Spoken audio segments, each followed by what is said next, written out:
नमस्कार, मैं हूं रविंद्र जैन और आप देखना शुरू कर चुके हैं सबकी खबर। मध्य प्रदेश में अब चुनावी शोरगुल समाप्त हो गया है। लोग घर घर दस्तक दे रहे हैं। कल चुनाव के लिए मतदान शुरू होगा। मध्य प्रदेश में इस बार का पूरा चुनाव किस तरह रहा, मुद्दे किस तरह हावी रहे और वास्तव में मध्य प्रदेश में भारतीय जनता पार्टी ने जिस तरह एक प्रयोगशाला बनाया, मध्य प्रदेश को नए नए प्रयोग यहाँ किए हैं, वो प्रयोग कितने जोखिम भरे रहे, कितने सरल रहे, इन तमाम सारे मुद्दों पे हम बात करेंगे वरिष्ठ पत्रकार अरुण दीक्षित जी से। अरुण जी, आपका बहुत बहुत स्वागत है। अरुण जी, ऐसा लग रहा है कि इस बार भारतीय जनता पार्टी ने मध्य प्रदेश को एक नई प्रयोगशाला बना दिया और इस प्रयोगशाला में ऐसे ऐसे प्रयोग हुए हैं कि अब इस प्रयोग के क्या परिणाम होंगे, ये हम जानने आपके पास तक आए हैं।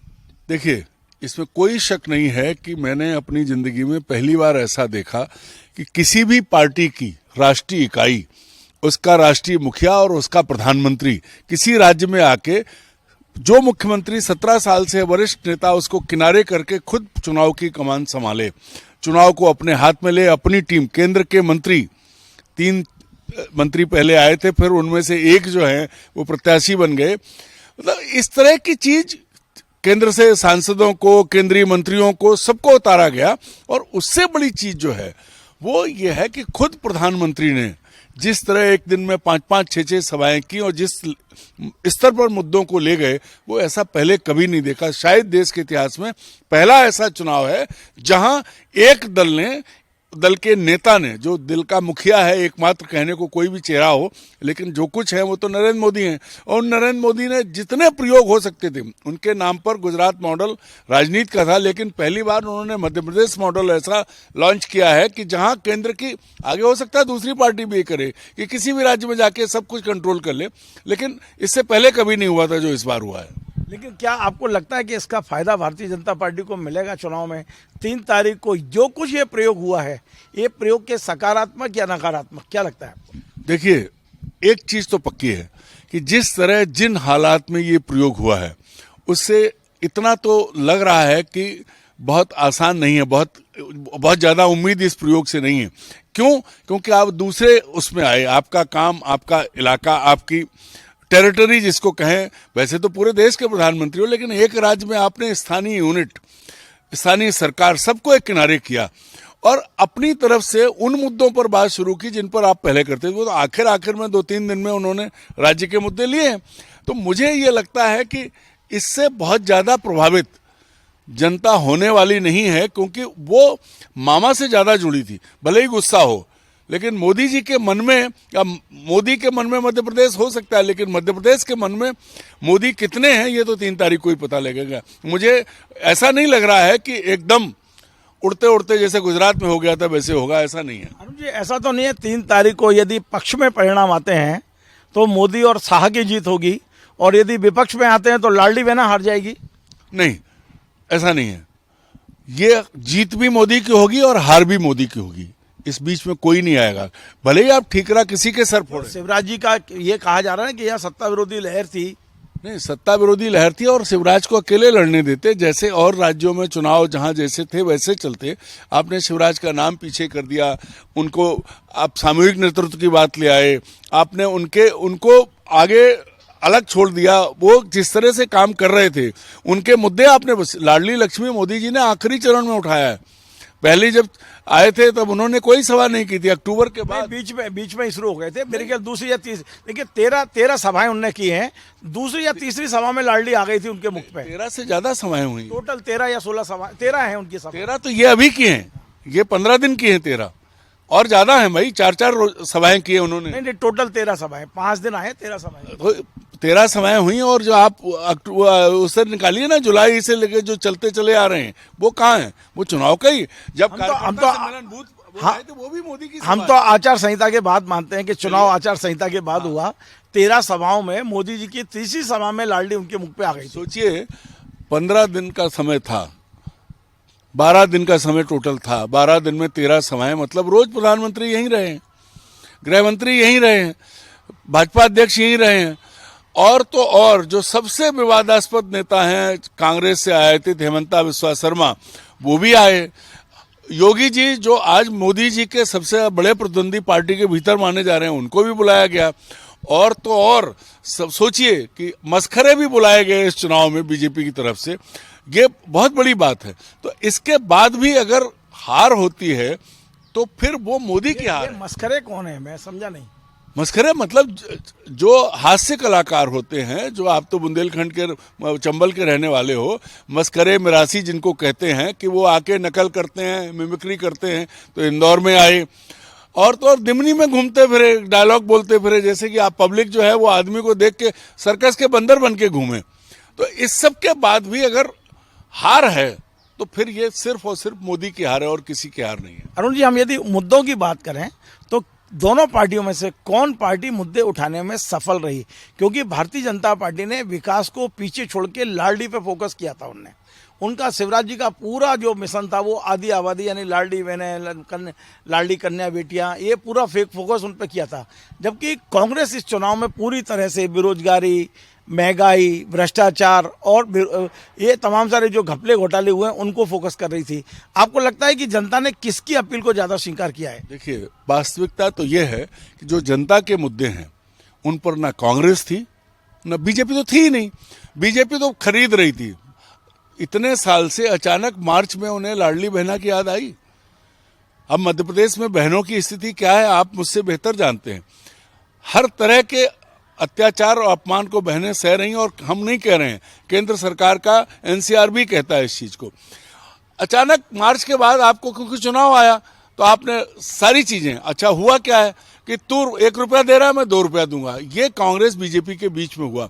वास्तविक मुद्दे थे कि एक भी पार्टी ने क्या गारंटी दी कि हर अस्पताल में पूरे डॉक्टर होंगे, दवा मिलेगी, पूरा स्टाफ होगा, पूरी सुविधा होगी? नहीं दी। किसी ने कहा कि हम हर स्कूल में अच्छी सुविधा देंगे, टीचर बैठाएंगे, व्यवस्था देखेंगे कि छात्रों को हो? नहीं दी। किसी ने ये कहा कि हम पटवारी का भ्रष्टाचार दूर करेंगे? किसी ने नहीं कहा। सर, शिक्षा देने की बात नहीं हुई, साइकिल और स्कूटी देने की बात हुई, कंप्यूटर देने की बात हुई। सबने कह दिया कि फ्री शिक्षा केजी टू पीजी, लेकिन किसी ने ये नहीं कहा कि अपॉइंटमेंट होंगे टीचर्स के। मैंने आपके ही चैनल पे कहा था कि मैं फिर कहता हूं कि शिवराज सिंह चौहान इतने पुराने मुख्यमंत्री अपने चुनाव क्षेत्र के डिग्री कॉलेज में अगर उनके पूरा स्टाफ हो तो बता दें। मेडिकल कॉलेज में नहीं है, डिग्री कॉलेजेस में नहीं है, टेक्निकल कॉलेजेस में नहीं है।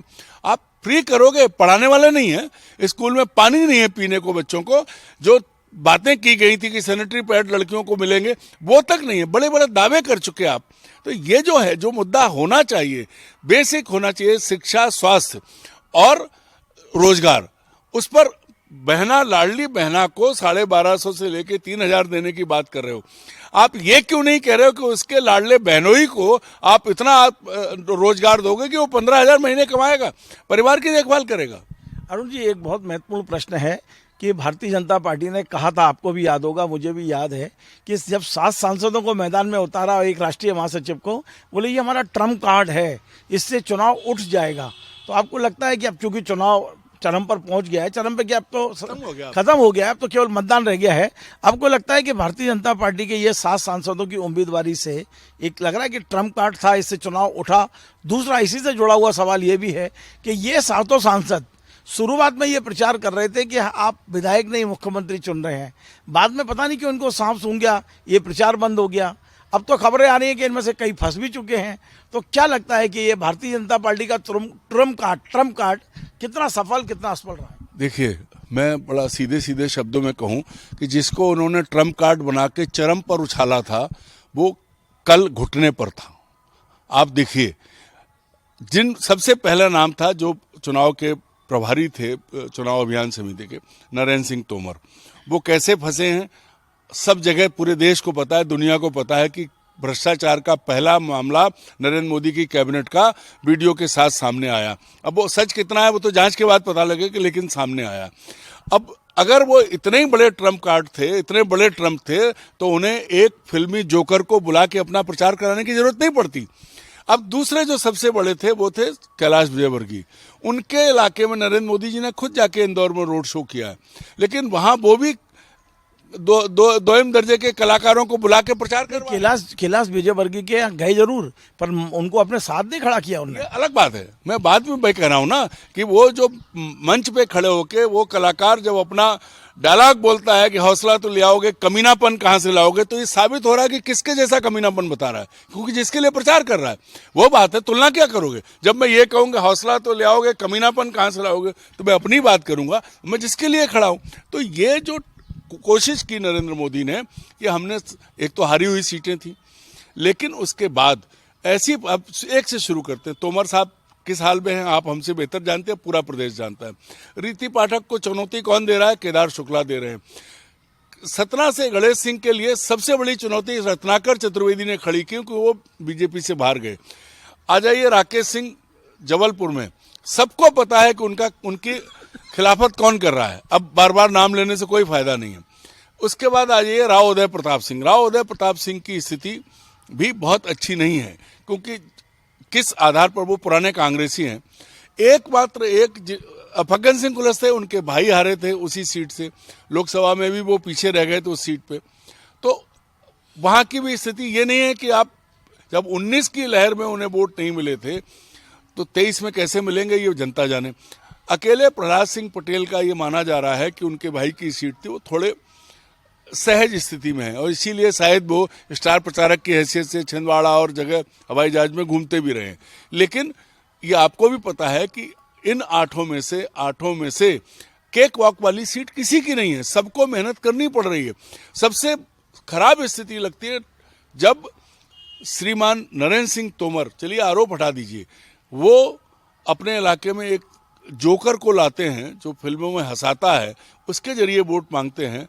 कैलाश विजयवर्गीय एक विलेन को लाते हैं, उसके जरिए वोट मांगते हैं।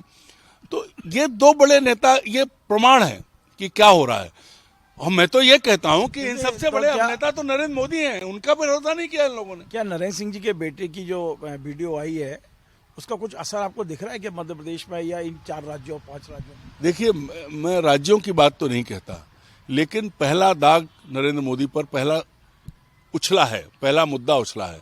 अब कांग्रेस ने उस तरह से, चूंकि जो मीडिया है वो साथ नहीं दे रहा है, उसने मुद्दा नहीं उठाया है। अगर कांग्रेस की स्थिति में, मुझे याद है बंसल के साथ रेलवे मंत्री थे वो, उनके परिवार के किसी, उसका एक मुद्दा उठ गया था रिश्तेदार का, तो मीडिया दौड़ पड़ा था और बाद में बंसल हटे थे। लेकिन यहाँ मीडिया बात नहीं कर रहा। और सबसे बड़ी बात है कि वीडियो आया, उस आदमी ने खुद बोला, सारी चीजें दी, अपना पता दिया, उसके बाद भी भ्रष्टाचार के खिलाफ गारंटी देने वाले नरेंद्र मोदी जी ने एक शब्द नहीं बोला। क्योंकि अपने लोगों का जब भ्रष्टाचार आता है तब वो नहीं बोलते, चाहे ब्रजभूषण शरण हो उस पर चुप रहेंगे। तोमर जी का मामला मैं नहीं मानता, मैं जांच होगी तब पता लगेगा, लेकिन आरोप तो आया, कहना तो चाहिए हम जांच कराएंगे। तो ये जो चीजें हैं, इनसे बहुत साफ है असर है। लेकिन अन्य राज्यों की भले न माने, लेकिन मध्य प्रदेश में तो है। अरुण जी, एक बहुत महत्वपूर्ण प्रश्न मैंने इसके पहले भी आपसे पूछा था और आपने बड़ा विस्तार से जवाब भी दिया था, लेकिन आज मेरी फिर से पूछने की इच्छा इसलिए हो रही है कि अब चुनाव खत्म हो गया है, कल वोटिंग होनी है, फिर से मतदाताओं को ये पता चलना चाहिए, इसलिए मैं सवाल पूछ रहा हूँ। और सवाल ये है कि दोनों पार्टियों ने जो अपने संकल्प पत्र और वचन पत्र जारी किए हैं, उसमें जो घोषणाएं की हैं और जो फ्री बांटने की बात हो रही है बार बार कि हम आपको ये फ्री दे देंगे, वो दे देंगे, मूलभूत चीजें जो चाहिए उसके बारे में कोई बात नहीं कर रहा है, शिक्षा की बात नहीं कर रहा, चिकित्सा की बात नहीं कर रहा है। तो जिस तरह की घोषणाएं कमलनाथ जी ने की हैं, शिवराज जी ने की हैं या भाजपा बीजेपी ने की हैं, क्या आने वाला मुख्यमंत्री शांति से कुर्सी पर बैठ पाएगा, चाहे बीजेपी का हो कांग्रेस का हो? इतनी सारी घोषणाएं पूरी करने के लिए कम से कम दुगना बजट चाहिए। रविंद्र जी, अभी भी मध्य प्रदेश सरकार पर उसके बजट से 4 लाख करोड़ के आसपास कर्ज है, और हर चीज जब आप फ्री बांटने लगोगे तो मूलभूत ढांचा जो है वही चरमरा जाएगा।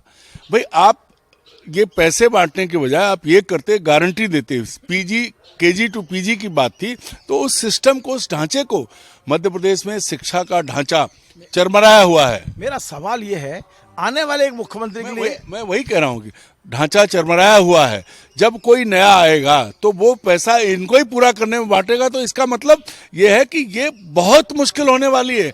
कैसे वो टीचर लाएगा, कैसे वो डॉक्टर लाएगा, कैसे वो करेगा? पैसा तो होगा नहीं। और अभी भी ये पैसा जो दिया गया है, आपको मुझसे ज्यादा मालूम है कितने विभागों का बजट काट के दिया गया है, कितने भुगतान रुके हुए हैं, कितने काम रुके हुए हैं। अगर चुनाव नहीं जीते तो बीजेपी हार गई तो कमलनाथ की बहुत मुश्किल होगी, और अगर जीत गई तो जो भी मुख्यमंत्री बनेगा उसके लिए नाकों चने जमाने जैसी स्थिति हो जाएगी सरकार को पटरी पे रखना, क्योंकि सरकार पटरी से उतर जाएगी या कर्ज में डूब जाएगी। और ये एक आखिरी सवाल है, आज सुबह करीब 9 साढ़े 9 बजे मैंने दुबई के सट्टा बाजार से संपर्क किया था कि मध्य प्रदेश का क्या हाल है। तो जो मुझे बताया गया वो ये बताया गया कि बीजेपी को 106 और कांग्रेस को 117 सीटें मध्य प्रदेश में मिल सकती हैं। ये मैं नहीं बोल रहा हूँ, ये सट्टा बाजार के जो सूत्र हैं उनने बताया है। आप इससे कितना इत्तेफाक रखते हैं, ये आखिरी सवाल है। देखिए, मैं सट्टा बाजार की तो बात नहीं कहता, पर एक बात कहता हूं कि सट्टा बाजार जो है, सट्टे का जो धंधा है, इसको मैंने हापुड़ में देखा था 1985 में। तो बड़ा एक्यूरेसी रहती है और बहुत ईमानदारी उसमें रहती है। तो वो क्या कह रहे हैं उस पर दांव लगाने वाले जाने, लेकिन जो जनता का मूड है वो भी उसी आधार पर कह रहे हैं। वो जो है, वो जो बराबर आजकल बार बार वो डायलॉग चला लोहिया जी का कि रोटी पलटनी चाहिए, तो जनता जो है वो बदलाव के मूड में है। क्यों? क्योंकि वही चीजें, वही झूठे वायदे। आप देखो, दसमत कोल जिसके पांव धोए गए तो उसके साथ भी वायदे पूरे नहीं हुए। वो बच्चे जो गोद लिए गए थे, जिस आदिवासी को घेर के मार दिया गया था जीप से बांध के, उसके बच्चे को गोद लेने के बाद भी वो पूरा नहीं हुआ। तो ये जो चीजें हैं, जनता वो चीजें देखती है। साड़ी 500 रुपया, 2000 रुपया, 1200 रुपया, या लाडली बहना लाडली लक्ष्मी नहीं, क्योंकि 1250 में घर नहीं चलेगा और 3000 में भी नहीं चलेगा। अगर ये कहते कि हम रोजगार देंगे तो बात बनती। तो इसलिए ये पक्का है कि सट्टा बाजार जो रुझान दे रहा है उस पर लोग भरोसा करते हैं, लेकिन मैं जनता के रुझान पर भरोसा कर रहा हूं और मुझे लगता है कि सही है। बहुत बहुत धन्यवाद आपसे अरुण दीक्षित जी, जिनका ये कहना है कि इस बार मध्य प्रदेश में भारतीय जनता पार्टी ने जितने भी प्रयोग किए हैं जोखिम भरे जरूर हैं, लेकिन इतना तय कि इस बार भारतीय जनता पार्टी जीतती है तो उसका श्रेय भी नरेंद्र मोदी को जाएगा, और यदि हारती भी है तो इसका भी पूरा श्रेय नरेंद्र मोदी जी को ही जाएगा। आपको हमारा ये कार्यक्रम पसंद आए वैसे शेयर करें, लाइक करें, कमेंट करें, और आपसे बार बार निवेदन है हमारे इस चैनल को सब्सक्राइब अवश्य करें। धन्यवाद।